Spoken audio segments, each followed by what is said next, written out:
Hello everyone, Silent here, and welcome back to another episode of Bug Rock of the Week. The newest 1.18 beta has released, and it comes with some 1.19 features that we just saw at Minecon. Specifically, the new Sculk Blocks, such as the Shrieker, the Catalyst, the Sensor, the Veins, and of course the regular block. We also have news that the old worlds of Minecraft Bedrock Edition have been discontinued. Don't panic, it's the 256 by 256 worlds, not your infinite worlds or your super flats. Those are perfectly fine. Only the super old, super tiny ones from the original Pocket Edition days have been discontinued. We also have a bunch of other bug fixes and new music added in this beta. Overall, there is a ton of stuff, and 1.18 is getting very close to releasing.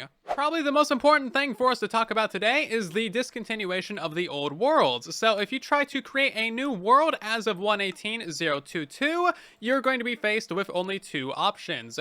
Either infinite, so just a regular world, or a super flat world. As you can see, the old type has been removed, so you will no longer be able to create new old type worlds as of 1.18. So if we go back to 1.1740, we can of course create a new world, and this one will allow us to actually select the old size. So as you can see, this is an old size world. It is 256 by 256, and it only goes up to 128. This is the original Pocket Edition sized worlds, and these things have been around for like 7 or 8 years. It's honestly a surprise that Mojang has been supporting these worlds for this long, since there's just so many different bugs and issues with these size worlds. So a couple bits of information for you. If you have one of these old worlds are now version locked to 1.1740, so you will no longer be able to upgrade these things to 1.18 or ever get to 1.18 features in them. That means that you will not be able to get the new cave generation below them, but you will still be able to play in these worlds when 1.18 releases. So if you have one of these worlds that you really want to keep, or if you just have some amazing builds in it, like this lovely little house, then you can actually expand it to an infinite size world, aka get rid of these borders and have it be infinite terrain. So that is how you can actually still play in these worlds in 1.18. If you want to upgrade and save ye old worlds, all you need to do is go to the world menu and then click on the little pencil icon, scroll all the way down to the bottom, and then simply click the button marked Make Infinite. So that'll go ahead and make a copy of your world. As you can see, the old sized one will be saved and marked as old, and then this one will actually have the expanded borders, and this is the world that you will want to keep playing on if you plan on upgrading it to 1.18 in the future. Personally, I'm a bit sad to see these old worlds go. They were really fun for things like communist maps and just different kinds of anarchy things that Toycat did. He certainly made a lot of use out of these old size worlds,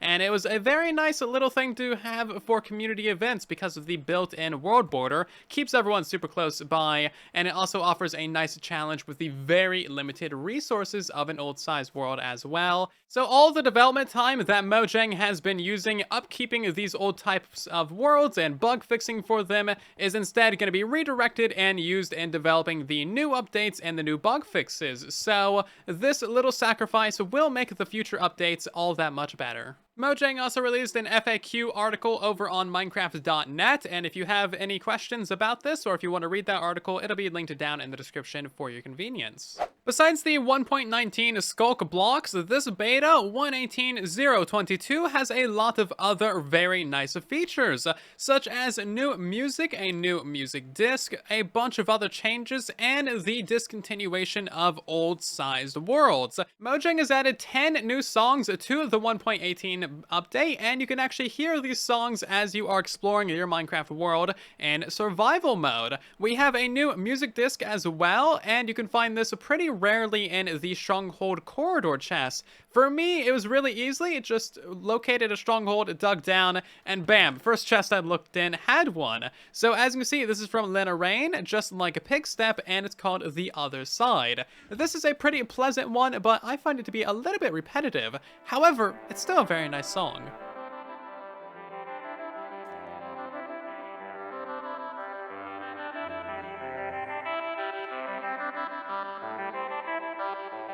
You can also rarely find this music disc in the dungeon chests as well. So if you find something like a zombie spawner, always check those chests. You might find the Other Side music disc. Now, there's also a Spotify playlist of all of these songs. So if you have a Spotify account, or if you just put that link into Discord, you can hear all of these songs for free and listen to them at your leisure. If you play on mobile, you will need to go to the marketplace and download this music pack in order to hear the music disc or the music in game, and that is because the music packs are pretty large, and if they included them in the regular update or beta, some devices might not be able to download it due to file size limitations. So there is a new experimental toggle within the 1.18 betas called the Vanilla Experiments. If you turn that on, this will actually give you access to some new 1.19 features. So as you can see, the Sculk Block, the Sculk Veins, the Sculk Catalyst, Shrieker, and Sculk Sensor have all been added in this 1.19 experiment inside of the 1.18 betas, which means that we get to play around with the lovely 1.19 features, and that is what I fully intend to do. Now, it's worth mentioning that the goat horn has also been moved from the regular 1.18 betas into this vanilla experiment, meaning that the goat horn will not be included in 1.18. And we still have literally no idea what this thing is supposed to do, like, none at all. And of course, anything inside of this vanilla experiment will not be included in the 1.18 update. Everything inside the vanilla experiment is purely a 1.19 feature. King B Dogs rescues us yet again with some more information for the 1.19 update, and this time with some confirmation that the Sculk Blocks will not be coming to Java Edition until the 1.19 snapshots have arrived, and there's no date for the 1.19 snapshots. So it appears that the full functionality of the Catalyst and the Shrieker and the Sensor have been added in these betas, so if we kill a zombie next to this thing, it will not absorb the experience, however it will summon in some more of the Sculk Blocks and the Sculk Veins as well.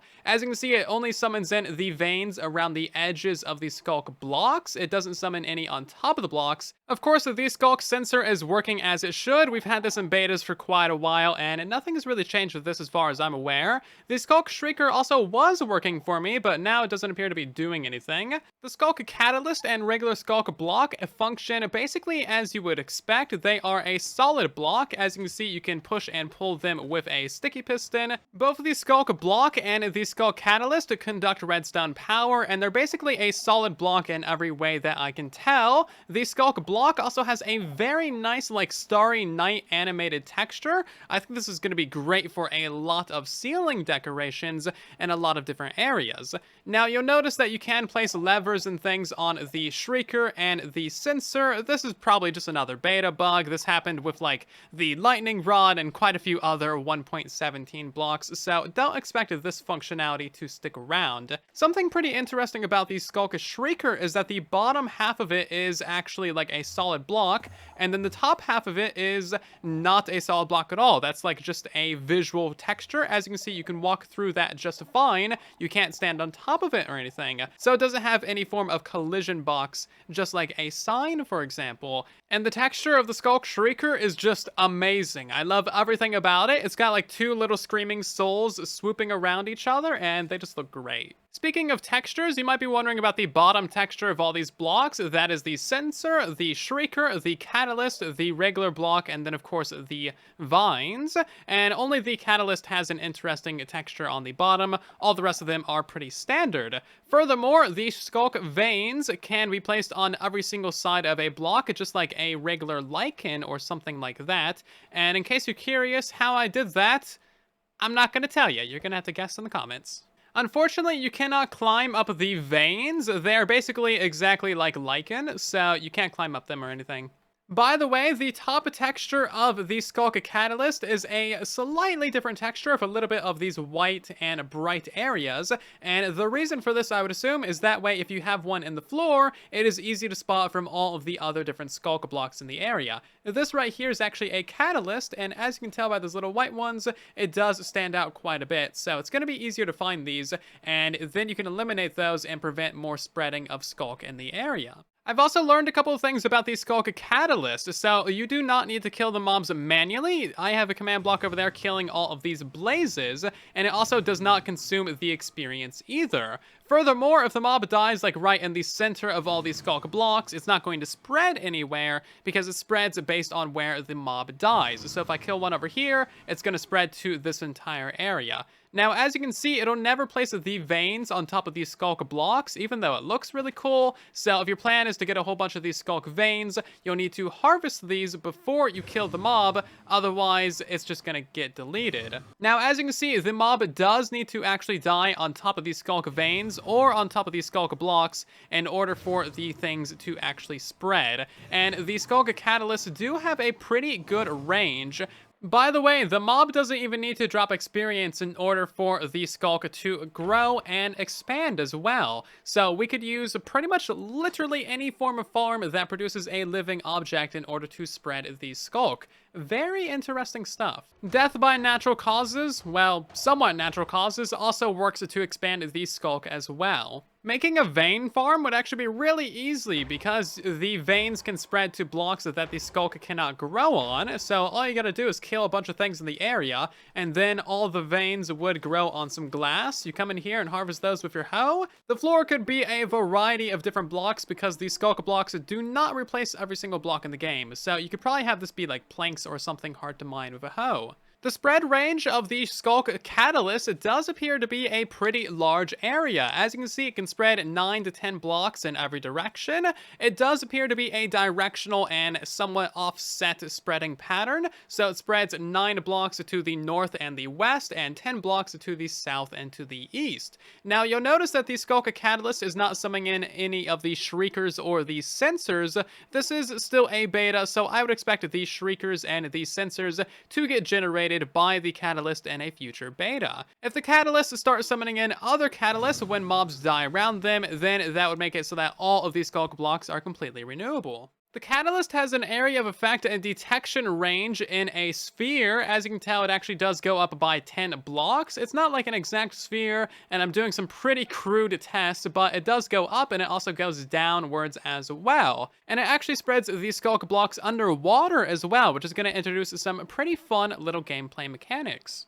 Speaking of water, the sensor and shrieker currently cannot be waterlogged in any way. However, the veins can be waterlogged just fine. Basically, it's a retexture of the glow lichen. The Sculk Shriekers appear to be a little bit broken. I have never been able to get them to activate more than once per world. Like, I've gone through multiple worlds, I've done a bunch of different things, and they should be really easy to activate, but I am just not getting lucky with these things to scream. They'll scream one time, randomly, for no apparent reason, and then nothing else after that.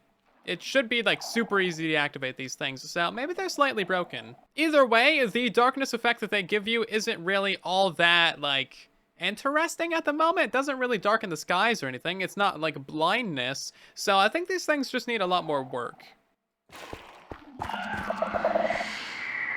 Okay, see, there goes one of them, and then it'll give us the darkness effect. As you can see, it's kind of just like a little bit shady, and then like it's only for like 10 or so seconds.